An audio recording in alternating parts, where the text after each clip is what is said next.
Ya, alhamdulillah hari ini sudah dijadwalkan dari pihak Polda untuk melakukan pemeriksaan langsung ke tempat kejadian ya, kejadian sengketa di mana yang seperti yang kalian lihat di pagar ini gitu, dan terjadi pengerusakan di balik pagar ini itu tanah-tanah yang tidak pernah digugat, ada sertifikat hak miliknya seperti itu dari laporan saya kepada pihak Polda. Ini bisa dibilang dari naik sidiknya yang di Polda Jawa Barat ya, Bang? Sebelumnya tuh dan Belum. Sebelum. Nah, hal ini juga didatangi oleh pihak dari Polda Jawa Barat. Iya, justru melakukan pemeriksaan dulu. Untuk peninjauan lokasi.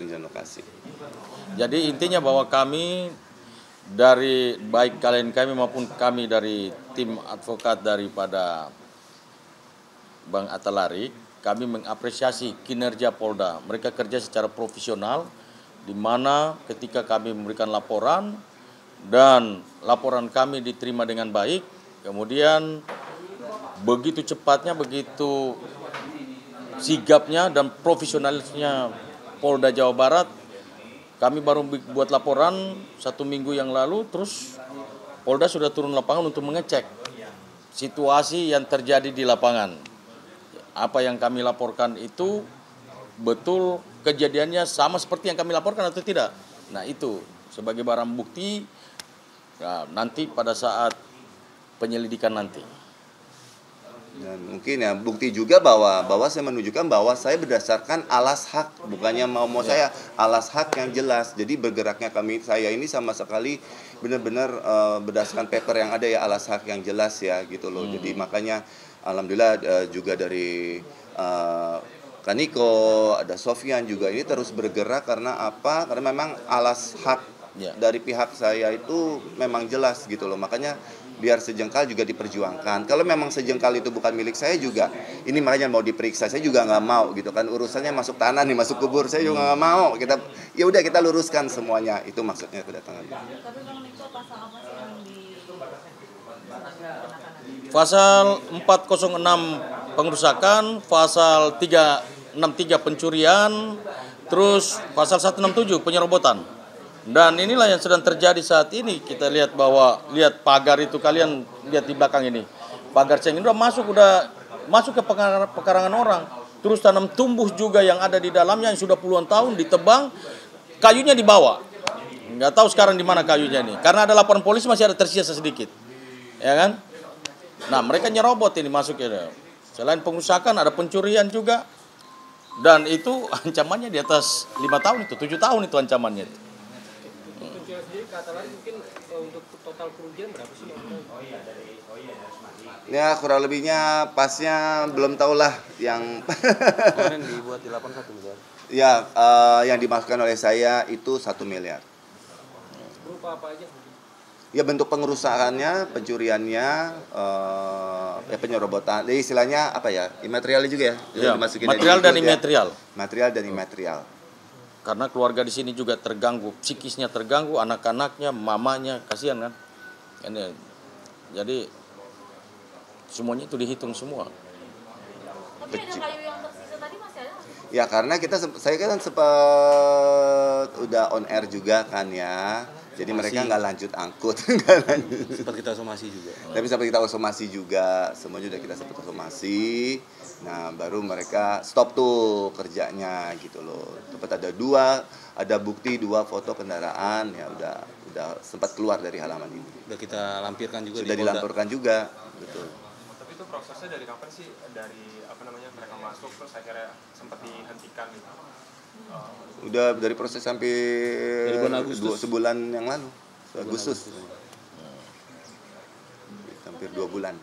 Tapi dari Mas Aris pencurian sendiri itu kan ada yang mengambil kayu itu yang itu tahu nggak sih siapa, apa ini ada hubungannya sama yang memang yang bermasalah dengan tanah kah atau gimana? Iya, sebenarnya kan tidak boleh ada itu kalau pengosongan lahan. Silakan biar Bang Sofyan jelasin. Nah, duduk perkaranya. kalau terkait eksekusi kan hanya pengosongan lahan, tidak ada pengambilan barang, terus pengerusakan, itu tidak ada. Hanya yang tertuang dalam putusan eksekusi adalah pengosongan lahan dan penyerahan lahan. Nah, maka dari itu kami membuat laporan, dan itu pun bukan di lahan, di objek lahan yang tidak pernah ada tertuang di dalam gugatan. Kami punya klien kami punya sertifikat itu tidak pernah tertuang dalam gugatan, tapi terdampak atas objek eksekusi, itu yang kami laporkan seperti itu.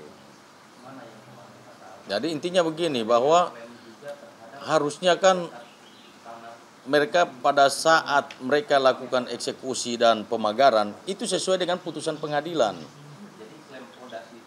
Dan kemudian ketika dia lakukan eksekusi itu jangan melebihi batas tanah yang tidak ada di dalam gugatan itu. Tetapi mereka masuk sampai ke sana, bahkan sampai ke tanam tumbuhnya pun dihajar semua sama mereka, bahkan dibawa pulang dan tahu kemana. Nah itu makanya kita lapor. Sampai hari ini juga kami masih heran-heran. Saya dengan beberapa pakar perdata, pakar pidana, ahli perdata pidana, saya sharing, saya tanya, saya gelar perkara ulang-ulang terkait kasus tanah ini. Sampai hari ini mereka heran, AJB bisa dikalahkan oleh hak pengelolaan. Itu mereka sampai heran. Kita berperkara ini sudah puluhan tahun, tapi baru kali ini kita mendengar AJB itu bisa dikalahkan oleh hak pengelolaan. Nah makanya ini juga pembelajaran buat hakim-hakim yang lain. Besok-besok dalam menangani perkara secara objektif, mereka harus teliti untuk memutuskan sebuah perkara. Karena ini menyangkut hak seseorang, dan kemudian kalau seperti ini bagaimana kita mau mendapatkan keadilan? Apakah hanya orang kaya saja bisa dapat keadilan? Apakah hanya penguasa yang bisa mendapatkan keadilan? Apakah hanya oligarki yang bisa mendapatkan keadilan? Masyarakat kecil tidak boleh mendapatkan keadilan di negeri ini.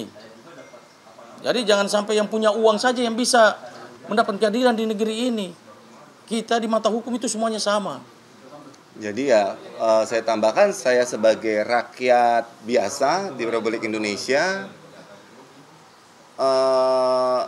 perlindungan hukum yang saya dapat tuh seperti apa? Seperti kalian dengar tadi dari pakar-pakar sudah menilai ini bahwa ini semua diduga cacat hukum. Terus perlindungan untuk saya mana? Bagaimana ya dari oknum-oknum pemerintah yang bekerja hingga itu dianggap diduga cacat hukum, terus saya dirugikan, yang ngebela saya siapa? Dari pusat, gitu loh.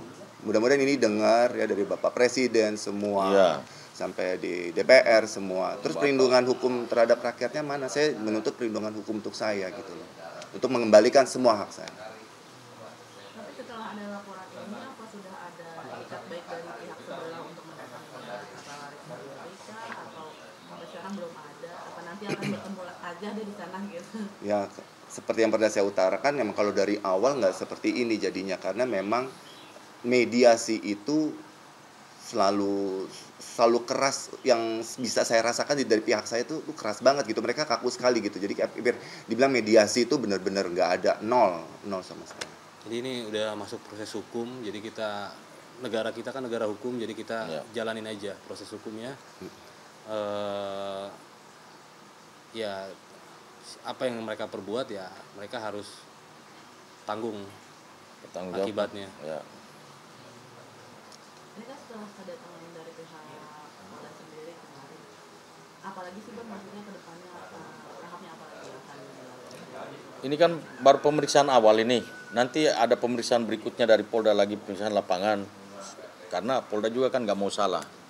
Makanya dia harus teliti supaya pada saat nanti dia melakukan penyelidikan dan unsur-unsurnya ini masuk, maka akan naik penyidikan, ada tersangka-tersangka, dia harus datang lihat lapangan. Jadi nggak hanya asal menerima laporan aja. Karena pada saatnya nanti kan, ini nanti bicara hukum itu kan cuma dua, bukti dan saksi. Makanya berdasarkan laporan kami, saksi-saksi yang kami sudah ajukan di Polda, nah inilah bukti-bukti bahwa ini betul ada penyerobotan, ada pengerusakan, ada pencurian, gitu. Saya juga agak sengit gitu ya, ini menunjukkan Iya, ya, itu sebuah tugasnya dari pihak Polda dalam pemeriksaannya tentunya, dan harus bisa dijawab oleh saya gitu kan. Karena ini kan pemilikan tanah ini udah dari tahun 2000 ya.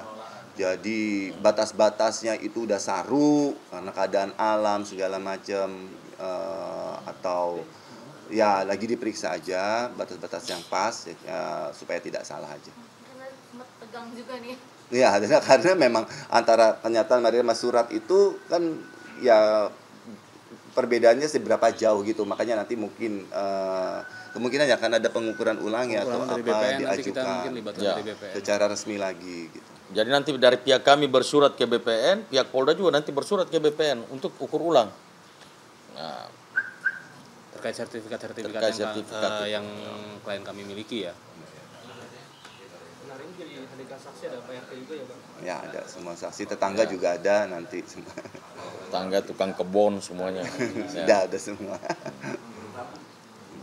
Dan Oke.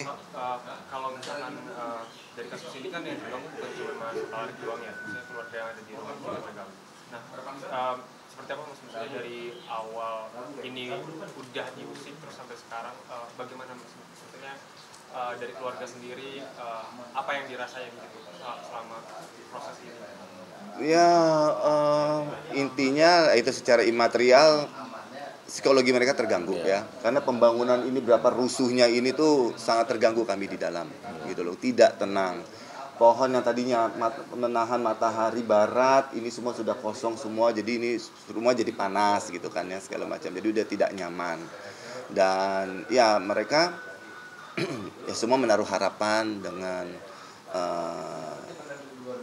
hukum yang berjalan di Republik ini. Saya tentu saja didampingi sama kuasa hukum saya, ada Kaniko, ada Bang Sofian. Inilah apa ya pejuang-pejuang saya, karena kan saya awam banget sama bahasa hukum. Jadi ya udah, dan selebihnya mereka memasrahkan dan kami ya banyak berdoa aja. Untuk selanjutnya seperti apa Pak? Mungkin Pak langsung ini. Ya kita tunggu dari Polda nanti. Ada panggilan nanti setelah semuanya sudah barang bukti sudah jelas, akan ada panggilan klarifikasi biasa dulu. Setelah itu dari penyelidikan naik penyidikan, supaya jangan sampai Polda di pra peradilan juga, kan kira-kira begitu. Ya. Oke.